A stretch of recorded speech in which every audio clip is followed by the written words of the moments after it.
Hello everyone, how are you today? Welcome back to my class Sukhdev Patsaria Chemistry classes Gwalior for G, NEET and Board exam preparation. Today we are going to discuss on lecture number 29 of chapter solution from class 12th. In this lecture we will discuss about the relationship between molarity and molality. इससे related हम आप numericals आपको कराने वाले हैं. This lecture is very very important for those students who are preparing for JEE और NEET with 12th class. So let's start without delay. What kindly request to you, please like share and subscribe my channel. तो आज मैं जो question discuss करने वाला हूं वो solution topic का ही है, क्लास 12 से है, लेकिन केवल और केवल इस पर हम न्यूमेरिकल्स की ही बात करेंगे. और ये न्यूमेरिकल जी मेंस 2021 का है. और इस न्यूमेरिकल में मोलैरिटी और मोलैलिटी दोनों का रिलेशन दिखाई पड़ेगा.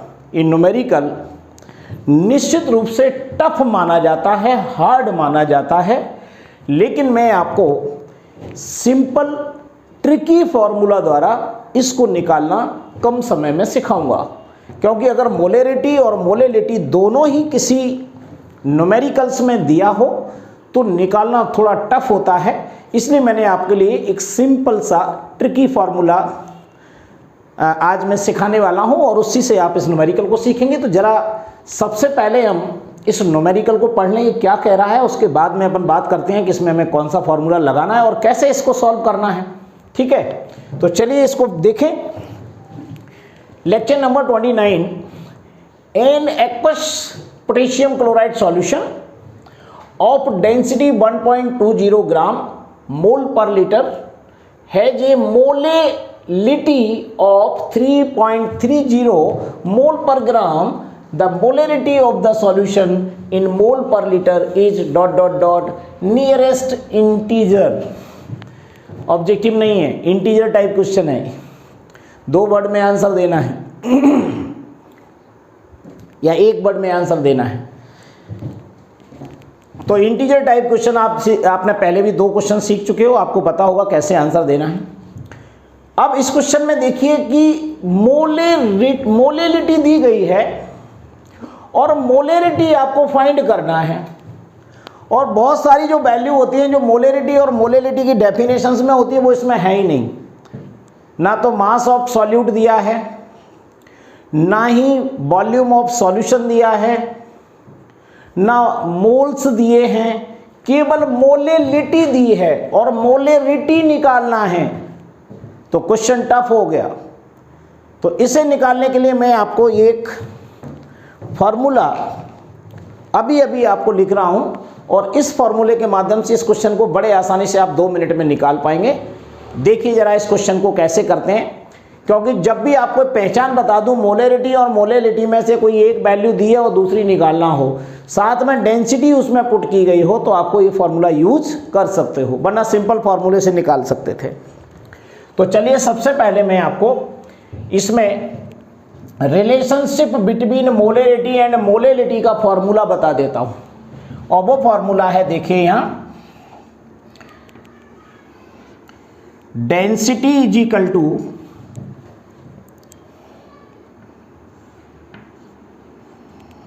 मोलैरिटी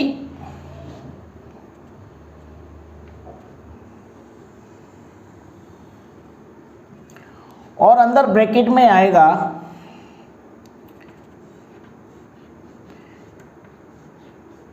MW2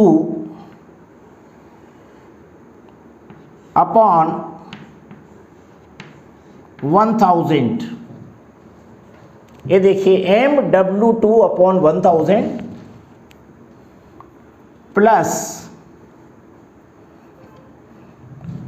प्लस में आएगा 1 अपॉन स्मॉल m यानी मोलैलिटी. ये आना है आपका. ये आपका एक सिंपल सा फॉर्मूला है, न्यूमेरिकल है, जल्दीबाजी से न समझिएगा। अच्छे से सोचिए आप।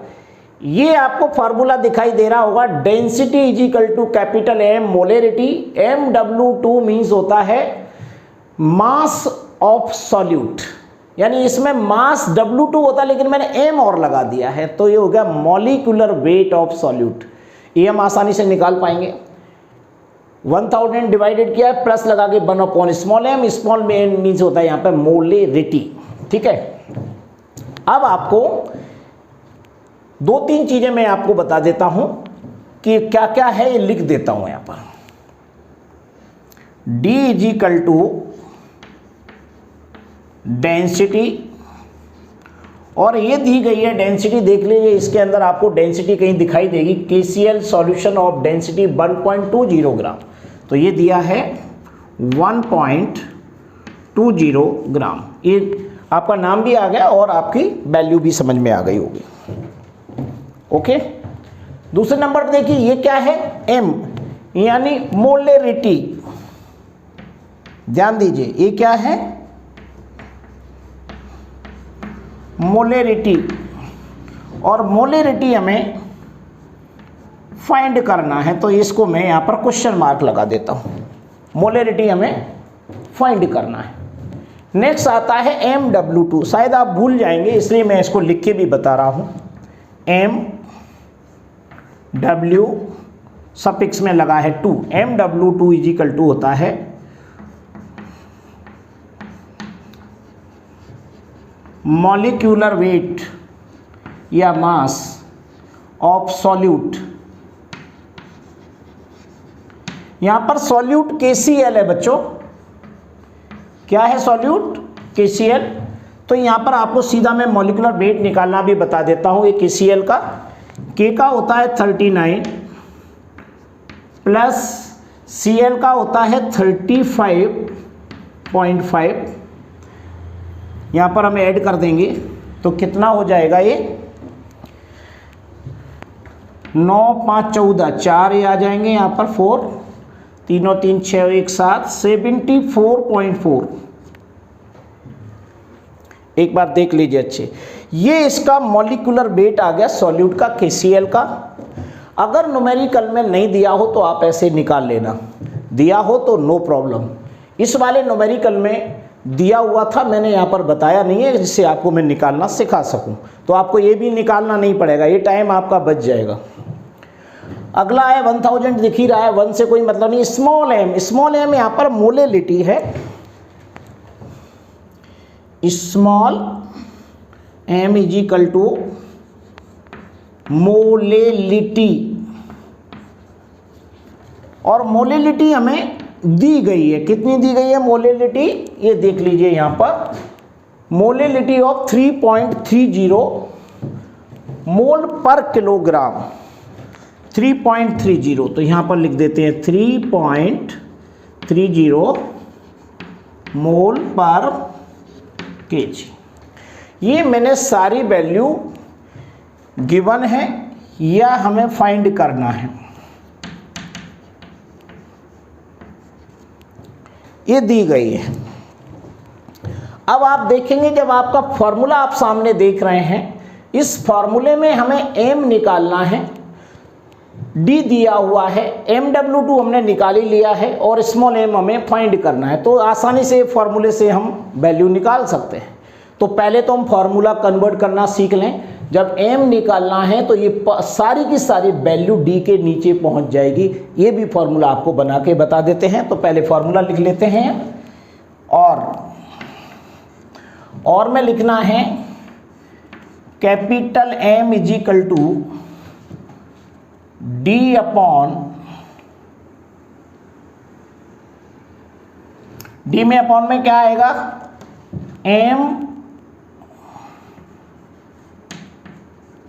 MW2 upon 1000 plus 1 upon M। समझ में आपको आ रहा होगा। ये मैंने M इज इक्वल टू लिखा D अपॉन MW2, इसमें ब्रैकेट के रूप में ऐसे कर देते हैं, इससे आपको समझने में प्रॉब्लम नहीं आएगी। ये A अपॉन में दिया हुआ, ये वैल्यू पता लग जाएगी। m is equal to D upon MW2 upon 1000 plus 1 upon small m। इस तरीके से आप लिख लीजिए, यानी ये टोटल वैल्यू को आप d के नीचे ले जाइएगा। बस अब आपको इसमें जो जो वैल्यूज दी गई हैं, जो आप सामने देख रहे हैं, इनको इसमें रख दीजिए और सॉल्व कर दीजिए। देखिए करके दिखाता हूँ मैं आपको। तो यहीं पर मैं सॉल्व करूँगा, इसके आगे पहले वैल्यू रख दो फिर सॉल्व करेंगे। यहीं ले लेना नीचे capital M is equal to D की जगह क्या लिखना है देख लीजिए। डी की वैल्यू कितनी है, डेंसिटी 1.20। तो यहां लिख दिया मैंने 1.20, ये वैल्यू दे दी मैंने। ओके, MWT की जगह क्या लिखेंगे 74.4। तो ये लिख दिया मैंने 74.4 अपॉन 1000, इस टाइप से प्लस लगाएंगे यहां पर प्लस। अब क्या आएगा 1 अपॉन m, 1 की वैल्यू पहले लिख दीजिए 1 और m की जगह लिख दीजिए कितना दिया m 3.30। ये मैं आपको पेपर के लिए अभी से ऐसा तैयार करा देता हूं जिससे आपको कोई दिक्कत ना आए। m में ये सारी वैल्यू मैंने यहाँ पर रख दी। अब आप इसे कैसे निकालेंगे ये मैं आपको सिखा देता हूँ। देखो कुछ नहीं करना है, 74.4 को डिवाइड करिए 1000 से। तो यहाँ पर फिर से मैं लिख रहा हूँ m इज इक्वल टू 1.20 लिखा रहने दीजिए, इसे बाद में डिवाइड करेंगे। नीचे जो वैल्यू आना है देखिए, अगर मैं 74.4 में 1000 से डिवाइड करूंगा तो ये आंसर आएगा आपका 0.0744, ये आंसर आएगा 0.0744। यही था ना आंसर 74।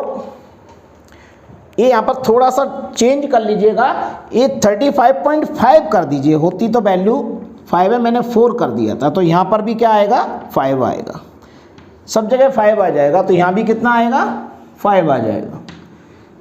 वैसे पॉइंट से इतने से कोई डिस्टर्बेंस नहीं आता, लेकिन कर दीजिए, यहाँ भी क्या आ जाएगा 5 आएगा। ये चलिए कैलकुलेशन है, धीरे धीरे सिखा रहा हूँ आपको, ऐसे ही करना है।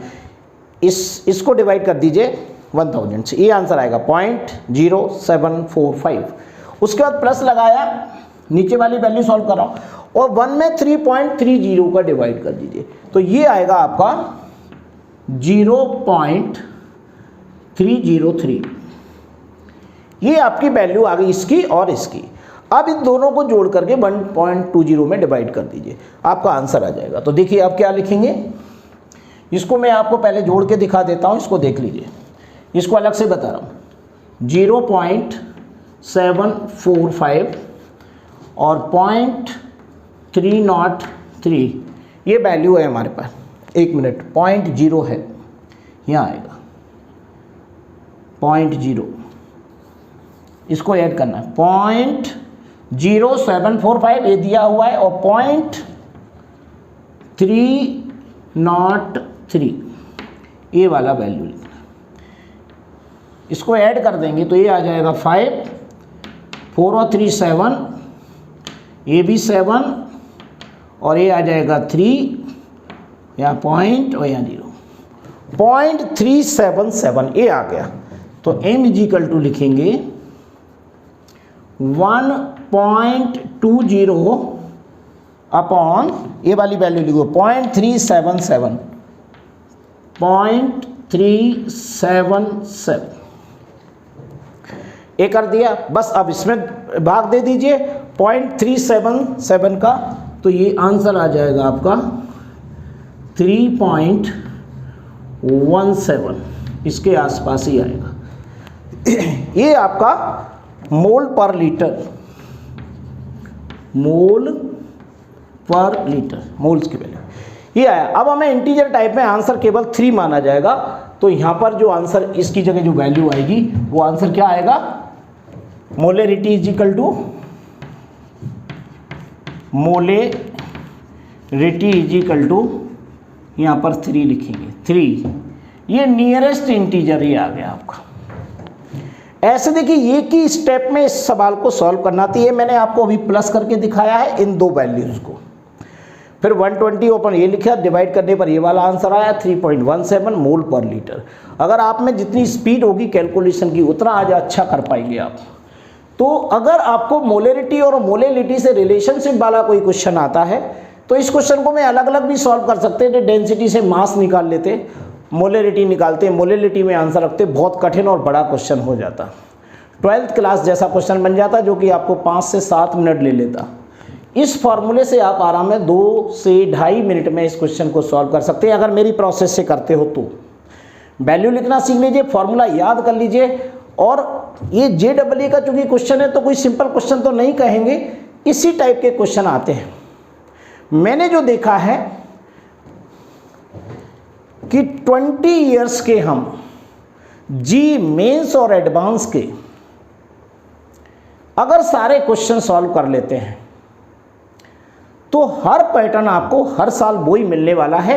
क्वेश्चन बदल जाएगा लेकिन पैटर्न वो ही होगा। तो पहले थ्योरी पढ़ लो, उसके बाद हर न्यूमेरिकल्स को सॉल्व करिए। सिंपल ट्रिक से आपका क्वेश्चन सॉल्व हो जाएगा। तो ये लेक्चर जो मैं अभी आपको समझाया है, तो इस लेक्चर में आप देख रहे हैं कि न्यूमेरिकल्स सॉल्व करा रहा हूं मैं। अब इन न्यूमेरिकल्स की सीरीज चलेगी, काफ़ी दिनों तक चलेगी, मैं तो पूरी साल चलाऊंगा। अब सॉल्यूशन टॉपिक में ये चलती रहेगी, नया टॉपिक भी कंटिन्यू है, आप उसको भी देखते रहिएगा। और वो टॉपिक जैसे ही फिनिश होगा उसकी सीरीज चालू हो जाएगी, यानी थ्योरी, उसके बाद न्यूमेरिकल्स। और न्यूमेरिकल भी वो कौन से न्यूमेरिकल्स दे रहा हूँ मैं, जो JEE में या तो आ चुके हैं या उनकी संभावना है, नीट में आ चुके हैं या उसकी संभावना है उस टाइप का। क्योंकि कुछ क्वेश्चन तो आपको भी नहीं मिलेंगे, क्योंकि उसके पहले AIEEE हुआ करती थी, AIEEE वाले क्वेश्चन भी आज रिपीट होते हैं IIT JEE में। तो वो क्वेश्चंस आपको पता नहीं लगता है कहाँ से हैं कैसे हैं, तो वो सारे क्वेश्चन मैं आपको देने वाला हूँ। ठीक है, तो चलिए ये क्वेश्चन देखने के बाद, न्यूमेरिकल करने के बाद आपको क्या आपके विचार हैं मुझे ज़रूर बताइएगा। So thank you very much. Next lecture, next numerical continue.